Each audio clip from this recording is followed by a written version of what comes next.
Quand j'étais petit, oh boy, petit, j'ai voulu être vétérinaire à un moment. L'agro s'en rapprochait un peu, mais après c'était plus pour l'agroalimentaire que ça me tentait. C'est rien à voir avec ce que je voulais faire quand j'étais petit. Je suis vice-président marketing, performance et partage des risques pour une filiale d'assurance des dommages de Desjardins, qui est un des groupes financiers au Canada. Et donc moi c'est dans la filiale, dans l'unité d'affaires, la business unit, d'assurance des entreprises, où c'est ça, je suis dans l'assurance maintenant. Et on n'assure pas de ferme, donc il n'y a plus rien à voir avec l'agro. Qu'est-ce qui me motive tous les matins pour le travail? Écoute, on est dans des changements vraiment stimulants actuellement pour notre entreprise. On finalise une intégration et puis on est en train d'investir dans des nouveaux produits, des nouveaux systèmes. Il y a plein d'équipes qui sont impliquées là-dessus, donc c'est plein de choses, plein de défis à relever. Donc c'est le fun.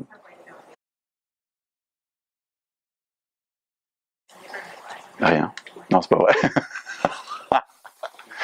AgroParisTech, écoute, c'est pas évident à distinguer du reste, mais je pense que ça nous amène pas mal d'ouverture avec la formation qu'on a qui est très large. Je pense par rapport à d'autres ingénieurs que j'ai croisés, c'est en termes d'adaptation, de flexibilité, c'est quelque chose qui est énorme. Puis probablement que le côté ingénieur amène un peu de structure ou d'analyse qui fait en sorte qu'on est adaptable dans pas mal de domaines. Les futurs enjeux des agros, ben, moi je pense que les agros vont être de plus en plus internationaux même, international c'est comme ça. Donc soit travailler à l'étranger, être capable de travailler avec des entreprises étrangères, avoir toutes sortes d'expériences. Puis probablement que l'environnement va être, tout ce qui touche à l'environnement va être quelque chose sur lequel les agros vont être beaucoup impliqués. Conseil pour les étudiants, ben, travaillez pas trop fort à Grignon.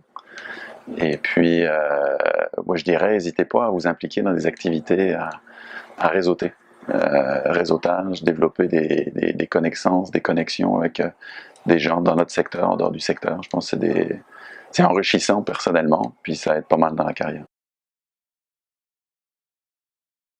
Un mot, la vie à Montréal. Écoute, la vie à Montréal, c'est très agréable. C'est une ville très humaine, très agréable à vivre. Il y a plein d'activités culturelles. C'est vraiment J'aime beaucoup Paris. J'ai habité longtemps à Paris, mais j'aime aussi beaucoup Montréal pour sa qualité de vie. Enfarger. S'enfarger, ouais. Ici, au Québec, on peut s'enfarger dans les fleurs du tapis. Quelqu'un qui s'enflage dans les fleurs du tapis, c'est quelqu'un qui se noie dans un verre d'eau, c'est qui est capable de s'enfarger, c'est se prendre les pieds. Puis pour se prendre les pieds dans les fleurs du tapis, il faut vraiment vouloir faire compliqué. Donc s'enfarger. Il y a enfirouapé qui est joli aussi comme mot. Enfirouapé, c'est un peu arnaqué. À 2 mots, j'ai dépassé mon quota.